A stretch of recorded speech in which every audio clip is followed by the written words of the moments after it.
Thank you all for being here. We're ready to start studying the book of Romans again, chapter 1. We're picking it up in verse 8. If you have your Bibles or your phones, remember, if you have your phones, what do you do with them? Put them on silence. Because you know how angry I get when I get interrupted with those great ringtones. My favorite of all time was one person in the congregation had a ringtone of a frog. And in the middle of the sermon, go, bidip, bidip, bidip. And I just thought that was so much fun. But since this is being recorded, you don't want your frog ringtone to be online. So we're in verse 8. In verses 8 through 15, the Apostle Paul is going to get beyond introducing himself and share with the Romans why he's writing this letter and what he wants to do. So the occasion behind the letter, we're talking about AD 58. The Apostle Paul is probably in the city of Corinth, just finishing up his third missionary journey. He wants to get to Rome, but he doesn't know how he's going to get there. He's never been to Rome. He's never talked to these Christians before. He's never met these Christians, but he's had a lot of correspondence with them. And so here's what he says. Verse 8, "First, I thank my God through Jesus Christ for you all, because your faith is being proclaimed throughout the whole world." Now, I think when he says your faith, he's not talking about the gospel without regard to the Romans. I think he's had a lot of correspondence with Rome, and you can tell that by chapters 15 and 16, where he names a lot of people. And I think he's pretty excited about how there's believers in Rome that nobody has ever discipled, and they're meeting together, and they're growing together, and everybody's talking about these Christians who are in Rome. So he says, you know what? I hear about you guys. I thank my God through Jesus Christ for you all. And you know, be honest with you, when you get an assignment in the Lord, you put everybody's name that's been assigned to you in a little book, at least I do, and you pray for them. When I was a pastor, I always had a notebook with everybody's name in that notebook. And I had, if it was a big church, I had it alphabetized so that on Monday, A through D got prayed for, and you get the picture. And by the end of the week, I prayed for everybody. Now, I didn't know everybody, but you can always say nice things to God for somebody. And I would pray, and he doesn't know these people, but he says, I thank my God through Jesus Christ for all of you. And so he's probably got a little prayer notebook. It's in Aramaic, and so he's just reading his prayer list. I have one for my students that start tomorrow night. I start teaching at a Bible college, and I've got a little prayer list with my students, and they've already been prayed for about 2 or 3 weeks now, and that's what he's doing. He says, I pray for all of you because your faith is being proclaimed throughout the whole world. So that's what got his attention. And in verse 9, for God, whom I serve in my spirit, in the preaching of the gospel of his Son, and that was Paul's means of service. That doesn't mean that's the way you serve God. See, that was Paul's calling and giftedness. So he preached the gospel. In fact, in 1 Corinthians chapter 10, I think 10, maybe 9, he said, woe to me if I do not preach the gospel. So that was his calling and what he needed to do. Some of you need to show mercy, and it's in your heart to always show mercy. Some of you need to organize things and do things. That's the gift of administration. Someone like me, guess what I need to do? I need to teach. And so I teach the Bible. And so he says, I serve God in my spirit in preaching the gospel of his Son. He's my witness of how unceasingly I make mention of you. Now, that doesn't mean all day long, every day. It might be. But unceasingly means when I open my little notebook, I'm praying for those students. When I opened my notebook as a pastor, I was praying for some of you because you were in my church. When you give me a prayer request, I write that in that little notebook. And for instance, last week, one of you told me about a mutual friend. I wrote that in his name in my notebook, and he's had my prayers every day this week. That's all you got to do. Now, all day long, there's other things to do. There's other things to think about, and you can't pray for somebody all day long. So don't beat yourself up if it's just a special time of praying. I was reminded of this at the celebration of life service that I went to. The family of the woman who died all gave their testimony about the godliness of this woman. And I didn't know her really well, but I knew her husband, and that's why I was there. And every one of them said, no matter what you talk to her about, she would say, well, I'm going to pray about that. And as I heard that over and over again, guess what the Lord impressed me to do? He said, you need to just pray about things all the time. It doesn't have to be long. It doesn't have to be high and mighty. It just needs to be mentioned. And so Paul says I do that all the time. God is my witness how unceasingly I make mention of you. Wouldn't it be nice to know that you had a friend that no matter what the concern was, they would calmly look at you and say, I'll pray about that for you. I'll talk to God for you about that. In fact, when we planted a church in Florida, I would go to businesses that I had business with, like the print shop and things like the auto mechanic. And I would ask everybody who ran the business or who served me, I'd say, if God could do one thing in your life, what would you want it to be? I mean, out of the blue. You know, I never had a person laugh at me or tell me to go away. Everybody I said that to, and it was more than 24 people, small town, but 24 people, they all gave me a prayer request. And it was a very serious one, like, pray for my son. He's 18 years old, and I'm scared about choices he's making. And here's what I would say. And you can do this. Doesn't take a genius. You say, you know what? I'm going to pray for your son, and the next time I see you, I'm going to ask how he's doing. You know, we got about 5 of those couples coming to our church. Because guess what? Like Paul, I make mention of you. Wouldn't it be nice to know somebody is actually praying for you? And then they even ask, so how are you doing with that? So that's what Paul's saying to them. He says, verse 10, always in my prayers making request. And here's his request. If perhaps now at last, by God's will, I may succeed in coming to you. Thank you. Always with the dry throat, you know, it's winter time. I'm going to take a sip of water right on camera. Here we go.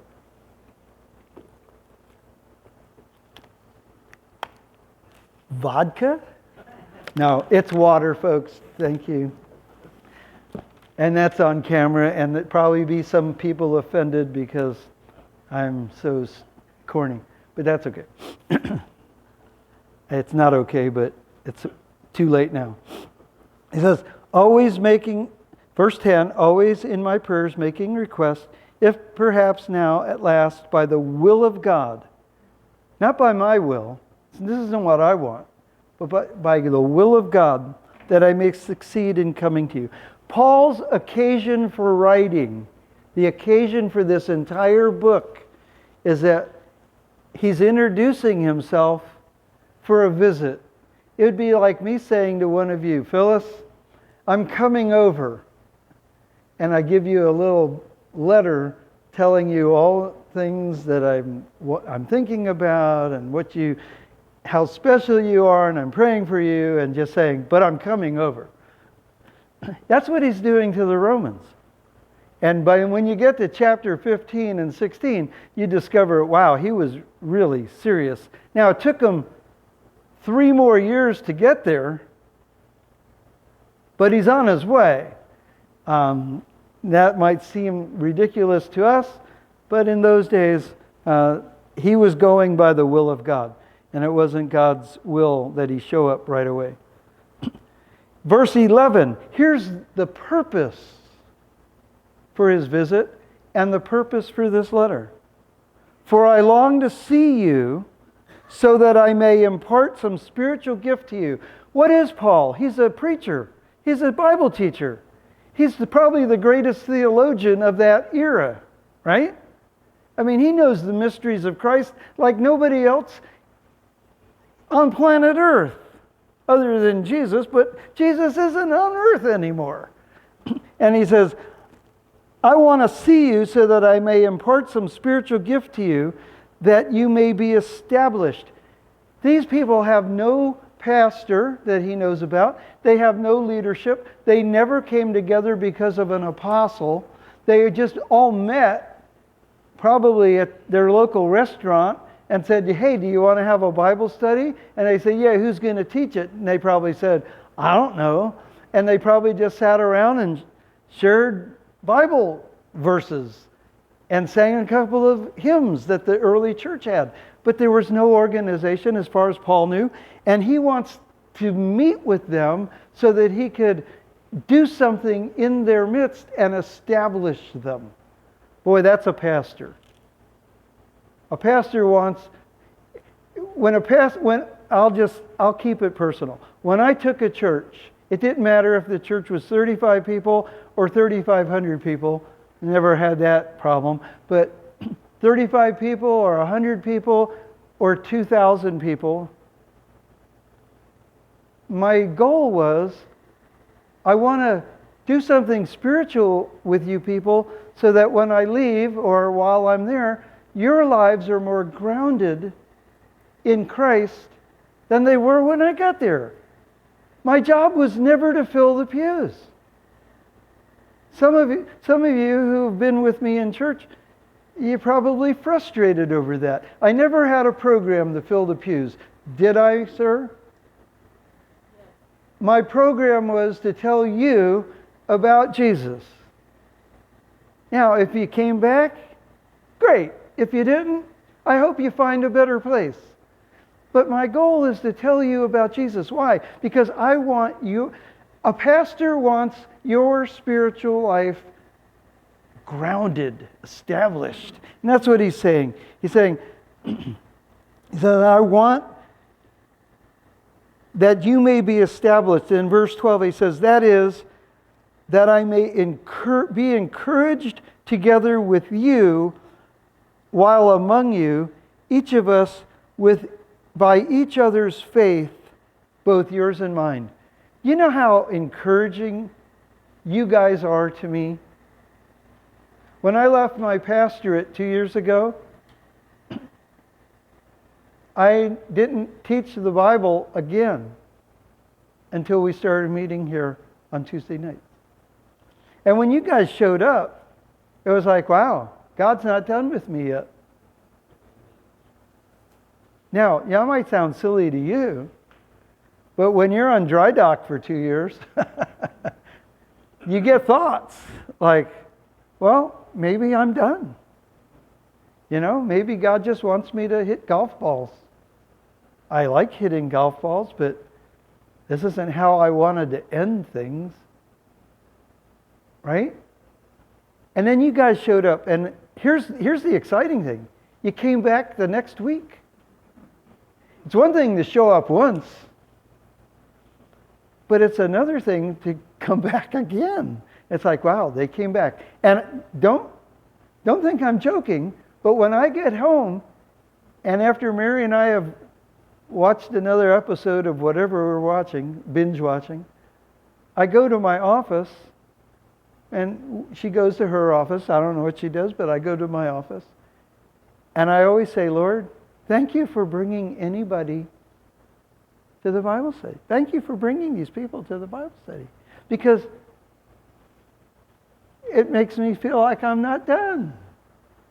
And you know what? That's what Paul's saying here. I want to encourage you, but you guys encourage me. You don't understand how much you encourage the pastor who's preaching to you, or the Sunday school teacher who's teaching you, or the guy you say hi to in the restaurant that nobody else talks to. You see, you're an amazing instrument in God's hand.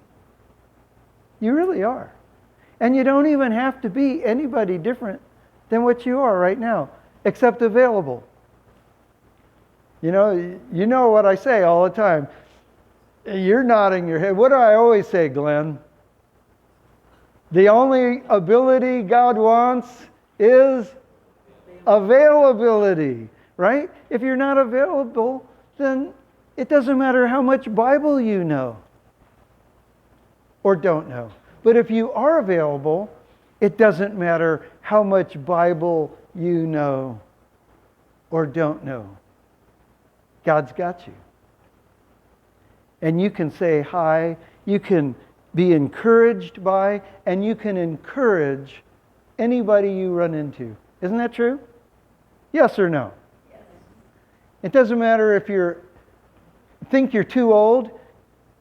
Some of you think, well, I'm not talking about full-time ministry. I'm talking about encouraging one another in the faith. Just saying, brother, sister, are you okay? I love you. Christ loves you. Maybe I don't even like you, but I love you. I didn't say that today. But you get what I'm talking about. And that's why Paul's writing this. He's saying, I want to visit so that I can be with you guys and help you in your Christian life, and you can help me in mine. Now, he's going to define what that means later. In chapters 15 and 16, he says, I want to use Rome as a vantage point, as a ministry point, to go all the way to Spain. So I want you to be part of that. But he's not saying that here. He says he wants them to encourage him, and he wants to encourage them. So he's got some things in mind. And he says, verse 13, I do not want you to be unaware, brethren, that often I have planned to come to you and have been prevented so far, so that I may obtain some fruit among you, even as among the rest of the Gentiles. His desire for himself and his ministry is what? To be fruitful. Anybody in here not want to be fruitful? Do you know what fruitful means? To have your life mean something to somebody else. Does anybody not want your life to mean anything in here? Raise your hand if you want your life to be meaningless. I didn't think so. And by the way, I wasn't raising my hand. I was just telling you how to do that. Nobody wants to be meaningless. And he wants to have purpose with them and bear fruit with them and see their lives blossom and come to fruition. He says, even as among the rest of the Gentiles. And then verse 14, I'm under obligation both to the Greeks and to the barbarians. Now, what's the difference between a Greek and a barbarian? You can probably tell me. When you think of a Greek, what do you think of? Ancient Greek. Sophisticated. Keep going. Learned. They've got philosophies of rhetoric. They've got a heritage of Plato and Aristotle and Socrates. They've got various isms like Stoicism and Epicureanism, and they're sophisticated. They've been to school. They written the book on school. Those are the Greeks. What do you think the barbarian is? Well, the Greek word for barbarian is barbar, and it was a coined phrase based on what the Greeks thought their language sounded like. Someone going bar bar bar bar bar bar bar, bar, like just blah blah blah blah blah blah. It's like when a baby just go wah wah wah wah wah. A wah wah. Well, a barbarian. He just blah blah blah. They're the ignorant ones. They have no, according to the Greeks, they have no culture whatsoever. So he says, I'm an obligation both to the Greeks, the sophisticated dudes, and to the barbarians. And then he uses another phrase. It's parallel, both to the wise, guess who that's referring to? The Greeks, and to the morons, the foolish, the stupid ones, the barbarians. And so he's saying, it doesn't matter if I like them or not. It's not about do I like them. They're in my life. And they're sitting right next to me. And I can say hi. That doesn't mean we're going to go play around the golf together. It doesn't mean we're going to go to the theater together. It doesn't mean we're ever going to have dinner together. But I can always be nice and kind and patient and understanding, even if they're barbarians. And Paul's saying, I'm under obligation to the Greeks and the barbarians, the wise and the foolish. So for my part, I'm eager to preach the gospel to you. That's almost a slam if you really want to think about it. He's saying, so when it comes to the wise and the foolish, I'm eager to preach the gospel to you. I mean, you could really twist that around and make it into a joke. I'm eager to preach the gospel to you also who are in Rome. Now, Rome, in Paul's day, for its population, was more than half slaves. And most of those who were slaves were owned by people who had homes, who didn't work. There was a lot of poverty on a daily basis, weekly basis. High-rise apartments, 5, 6 stories high, they would just collapse, kill people. The rich and famous, they lived in Beverly Hills. They lived outside, and they didn't really have anything to do with the regular people. And of course, as you understand, there was no sewer systems, and you get the picture. Thousands upon thousands upon thousands of people in a small setting where people are house servants and out of work. That's the setting in Rome. It wasn't this grand thing. You go to Rome today and you see all the old statues. Well, yeah, they were there, but doesn't mean everybody was rich and famous. But Paul says, I want to go there. I want to be a part of what you're doing. I want to see you guys. I want to establish you guys. And I'm writing a letter to get you ready for my visit. So that's Paul's purpose for writing this letter. The physical purpose, to get them ready for a visit. And to let them know why he wants to come. And that's to build them up in the faith and be encouraged by their faith. Now, we're going to take some questions here. So for a few minutes, we have about 5 minutes left. we've read a few verses. We moved faster than you've ever imagined. Any questions or thoughts about what we've talked about?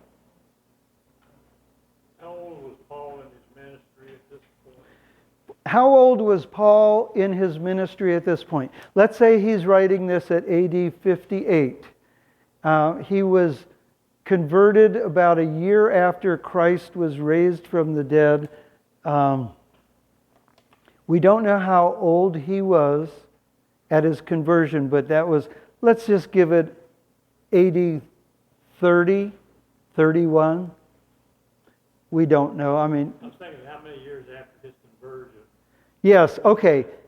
He's 41, 51, and 7 more. 27 years as a Christian.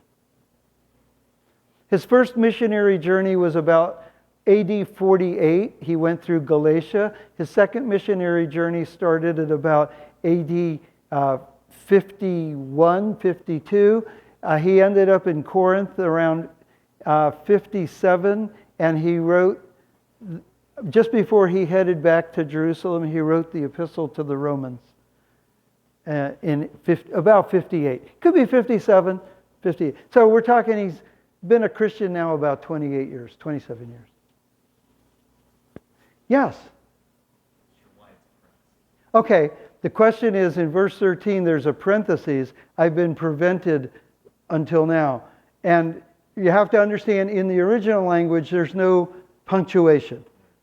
So your translators, and in the New American Standard, I think it was also in parentheses, and have been prevented so far. That was in parentheses. But that's just the translator's editorial decision that this is a parenthetical statement and not part of the sentence structure. And so they put it in parentheses. But with the original language, which I have right here, why, I can tell you there's no parentheses whatsoever. Yes, sir. How was Paul a Roman citizen? How was Paul a Roman citizen? He was born in Tarsus, a son of a Pharisee, and in the city of Tarsus, there was a special dispensation from Rome because they wanted to build that city up, that people who were born there in a certain era or period of time were granted Roman citizenship. And Paul became a Roman citizen by birth, which had extra clout when he went through the empire, because there were a lot of people who were Roman citizens because they purchased it. But when Paul would say, I'm born Roman, that meant he had certain court privileges, he had certain privileges of appeal, he had certain privileges of due process in law that other people didn't have. He was born a Roman citizen in the city of Tarsus. Great question. I don't know why you have that question, but Well, because you said he'd never been to Rome. he had never been to Rome. I'm thinking that, maybe you'd want to, if you're a Roman citizen, you would have had to been to Rome. Yeah, no, being in Rome didn't have anything to do with being a Roman citizen. It had to do with what Rome was trying to do in the various cities in building them up, because through the wars that occurred, some cities got torn down, and then Julius Caesar, for instance, came into the Tarsus area and rebuilt the city and rebuilt the commerce and gave special dispensations to people who were being born there so that they could build up Roman citizenship. All right, we'll take a break here and thanks for being.